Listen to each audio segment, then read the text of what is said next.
Halo semuanya, sawadee-krab. Selamat datang kembali di segmen analisa dan kembali kita update terkait berita tenggelamnya Tank Monida untuk hari ini, Senin 11 April 2022. Apa aja yang terjadi dan media massa Thailand masih terus memberitakan terkait dengan berita ini.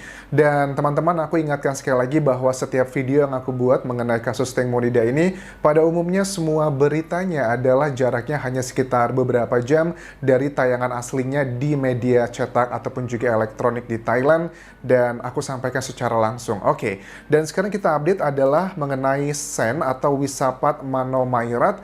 Kemarin di hari Minggu tanggal 10 April 2022 kembali mendatangi kepolisian Nonthaburi tepatnya sekitar jam setengah 2 siang bersama dengan pengacaranya Mr. Ponsak Wipasarpanon. Nah, aku juga agak sedikit surprise ya, terkejut ya, karena ternyata di hari Minggu pun tetap dilakukan proses penyidikan, karena sekali lagi aku informasikan nanti di hari Rabu itu kita sudah mulai official Songkran yang merupakan seperti lebaran di Indonesia, tapi sepertinya juga penyidik tetap kerja 24 jam, which is good karena ada target dari pengacara Deca yang sudah menyampaikan di media massa bahwa setelah Songkran yang which is itu setelah minggu depan ya, itu akan segera disimpulkan apa penyebab dari tenggelamnya Tank Monida. Dan kemarin pada saat Sen diperiksa nggak lama, hanya sekitar sejaman aja, dan keluar beserta pengacaranya memberikan sejumlah keterangan yang ditanya oleh sejumlah media massa yang menunggu di sana. Dan Sen mengatakan, saya nggak khawatir karena saya jujur. Ini pernyataan yang menurut aku juga unik ya. Kenapa ya dia masih tetap kekeh dengan kronologi yang dia ceritakan bahwa Tank Monida terjatuh karena dia buang air kecil dan dia pegangan pahanya dari Sen. Padahal data autopsi, kemudian data CCTV menunjukkan tidak ada bayangan di sana, tidak ada bekas urin. Tapi kok Sen tetap bilang katanya saya nggak khawatir karena saya berbicara jujur. Oke, kemudian kalau Gatik gimana Anjas? Gatik selalu membuat statementnya aman. Saya tidak melihat, saya nggak tahu karena saya lagi main HP. Teka-teki yang harus segera dipecahkan, dan sebenarnya penyidik nggak boleh lagi menunggu pengakuan ya menurut aku, tapi harus dibuktikan dengan alat-alat buktinya, misalnya CCTV ataupun juga otopsi, karena lidah manusia itu nggak bertulang ya, bisa bohong apapun yang dikatakannya.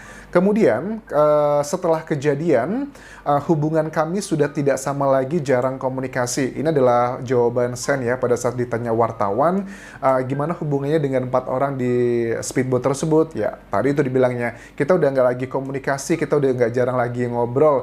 Well, aku mencium aroma bahwa sudah terjadi perpecahan ini. Kenapa? Karena Gatik sudah nggak mau lagi disatukan dengan penasehat yang sama dengan keempat orang lainnya. Sudah punya Mr. Sira yang merupakan seorang politisi terkenal di Thailand khusus untuk menjadi penasehat Gatik. Sedangkan Sen sudah punya pengacara sendiri, Mr. Ponsak. Sedangkan Por dan juga Robert itu sepertinya mereka masih cukup berbarengan, masih cukup solid. Tapi kalau Job juga tidak solid, dia sepertinya berpisah. Ada aroma perpisahan di antara mereka, which is good karena dengan mereka sudah tidak kompak lagi, itu kan mereka sepertinya akan menyelamatkan diri masing-masing. Nah, wartawan juga tanya nih mengenai isu yang baru aja disampaikan oleh Gatik bahwa ada seseorang yang pengacara yang dituduh Gatik adalah mengatur kebohongan kelima saksi tersebut. Kemudian Sen bilang begini, kalau mengenai isu tersebut, jujur aku mengaku bahwa aku ketemu dia, tapi cuma sebentar aja, itu ketemunya pun karena aku pikir itu adalah salah satu rangkaian kenapa kita harus ke kantor kepolisian.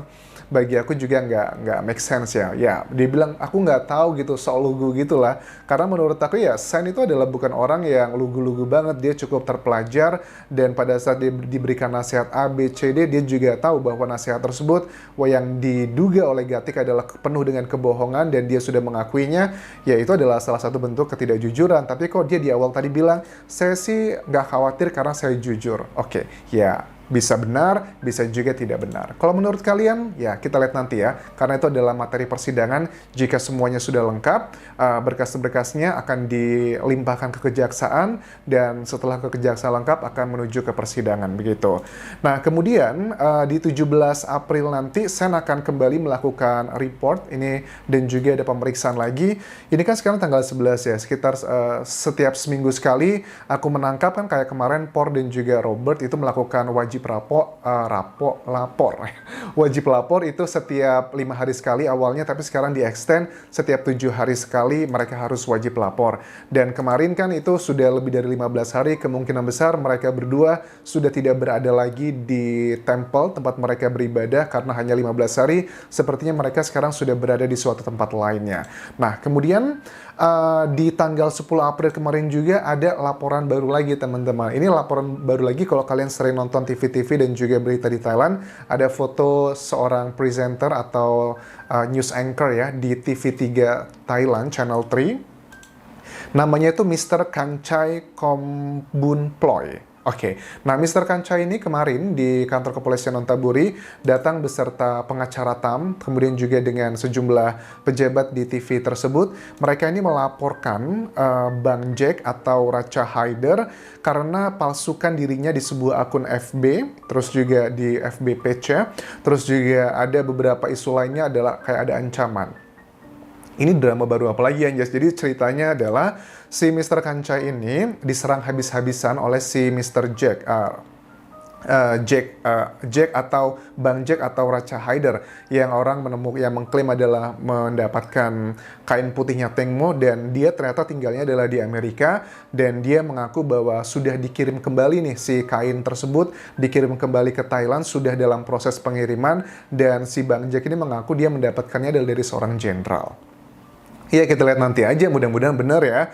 Tapi kenapa kok si Mr. Kanchai ini mau menuntut Bang Jack? Alasannya apa, Anjas? Jadi si Mr. Kanchai ini di sejumlah programnya itu membuat analisa juga, teman-teman. Jadi analisa dari video Tengmo yang terakhir ya, ada rekaman dia lagi foto-foto dibandingkan dengan rekamannya dari Bang Jack pada saat live di Facebooknya beserta 2 pengacara lainnya. Itu menunjukkan kok ada banyak sekali perbedaan yang tidak sama. Misalkan adalah garisnya itu tidak sesuai, motifnya nggak begitu 100% sama, hanya mirip saja. Kemudian juga keanehan adalah mengenai kainnya kan putih ya, Tengmo ya, pada saat di foto-foto tersebut. Tapi pada saat ditunjukkan oleh Bang Jack itu nggak putih, tapi lebih kayak coklat, tapi coklatnya bukan karena coklat terkena lumpur juga, karena kalau sudah coklat itu kan 38 jam Tengmo baru ditemukan, teman-teman, dari tenggelam. Artinya kan sudah di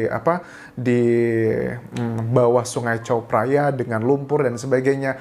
Kalau memang itu beneran kain yang Tengmo, harusnya sudah benar-benar sangat lepek dan juga buruk sekali. Kemudian kalau dibilangnya ya bisa aja itu kan sudah dibersihkan. Nah, kalau sudah dibersihkan udah nggak bisa reliable lagi itu untuk dijadikan sebagai alat bukti, karena kan harapannya dari penemuan jika itu benar ya, yang kain putih itu kan bisa berhubungan dengan alat bukti yang bisa merujuk ke keterangan ahli, surat, dan juga petunjuk. Ketiga hal ini nanti kan yang bisa menjadi salah satu petunjuk jelas adakah orang-orang lain yang terlibat dalam kasus ini, apakah ada indikasi pembunuhan ataukah murni karena kecelakaan. So itu adalah alasannya, itu yang pertama. Nah, kedua juga teman-teman, kenapa dia ini menuntut melaporkan si Bang Jack, karena si Mr. Kanchai juga diancamnya itu si Bang Jack di FB page-nya itu ada foto dia pakai megang senjata dan kemudian mengeluarkan kata-kata yang akan mengancam si presenternya ini dengan kata-kata yang cukup kasar, dan dia merasa dirinya terancam begitu karena dia adalah orang yang vokal yang menentang bahwa ada banyak kejanggalan apa yang diklaim oleh Bang Jack tersebut. Kemudian teman-teman juga selain ancaman tersebut juga ada beberapa isu-isu lainnya lagi yang berhubungan dengan foto-foto dia, kenapa di-upload di FB tersebut, kemudian dengan narasi yang salah, narasi yang membuat keresahan di masyarakat, kata-katanya dipelintir dan sebagainya. So, itu adalah 3 hal ya yang dilakukan laporan kemarin, juga karena memalsukan, yang terakhir adalah memalsukan identitas diri dari Mr. Kanchai di FB page tersebut. Dan sekarang sedang dalam proses penyidikan lebih lanjut, dan walaupun dia tidak tinggal di Thailand, dia tinggalnya di Amerika, menurut pengakuan dia, tetap itu semua akan bisa diproses secara hukum. Jadi kalau dia datang ke Thailand, dia bisa langsung ditangkap, begitu teman-teman ya.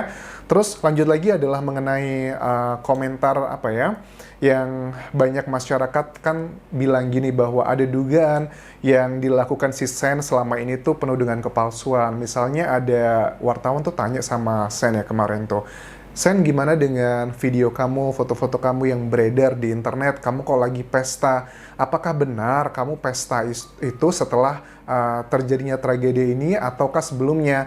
Sen nggak menyatakan iya atau tidak, tapi dia cuma bilang begini katanya. isu Sen Party. Setelah insiden itu dia nggak jawab, tapi dia cuma bilang gini, saya itu sekarang lagi proses healing.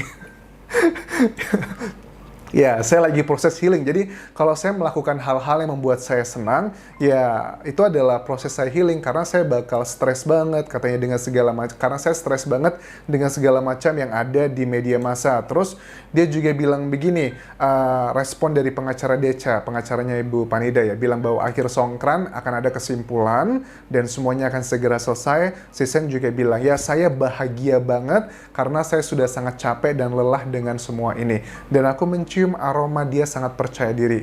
Menurut analisaku, kenapa Sen percaya diri? Karena pasal yang terkena oleh dia itu adalah pasal kelalaian. Dan menurut aku, kelalaian itu tidak cocok untuk Sen. Kenapa? Kelalaian itu cocok adalah untuk Robert dan juga Por. Karena Por itu adalah pemilik speedboat dan sudah nggak memenuhi standar operasionalnya. Kemudian juga Robert juga SIM-nya itu sudah kadaluarsa. Tapi kalau Sen itu hanya teman aja. Ada banyak orang bilang, loh kan dia lalai anjas, kan bukannya Temu lagi pegangan sama dia, terus juga dia lagi buang air kecil.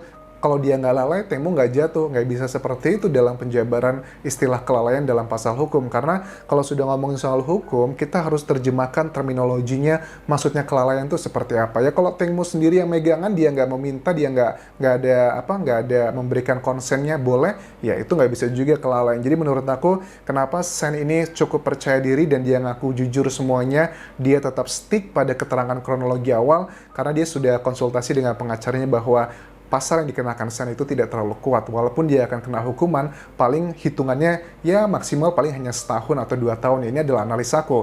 Belum dipotong dengan ini dan itu, paling hanya dalam hitungan bulan. Karena untuk sekarang aja dia kan juga harusnya ditahan ya. Tapi karena ada bailout dengan uang sekitar hampir 100 juta rupiah dan dia harus wajib lapor setiap seminggu sekali, itu nggak harus ditahan. Itu adalah aturan yang ada di Thailand, yang which is juga berlaku untuk saksi lainnya, Por, Robert, kemudian juga Job. Kalau Gatik belum, karena belum ada putusan dari pengadilan, karena dia sekarang sedang lagi isolasi mandiri karena ayahnya terkena COVID. That's it, update pertama yang bisa aku bahas mengenai Sen Wissapat Manomaira terkait dengan tuduhannya yang menjadi orang lalai pada saat Teng Monida tenggelam. Well, aku sih nggak berharap bahwa pasal-pasal yang kena oleh kelima saksi tersebut hanya pasal yang kelalaian atau pasal yang remeh-temeh lah menurut aku, karena ada indikasi ini nggak sekedar kecelakaan murni, tapi ada indikasi pembunuhan, yang which is kalian juga berharap seperti itu. Tapi sekali lagi, dunia hukum tidak bisa hanya berdasarkan keyakinan, harus ada alat bukti yang kuat untuk menuju ke suatu kesimpulan. Thank you very much for watching this video. Sampai ketemu lagi di video berikutnya. Tinggalkan like, tinggalkan komen, dan juga follow Instagramku di Anjas di Thailand. Dan terakhir, please consider subscribe channel YouTube ini. Kobun kerap semuanya. Bye-bye.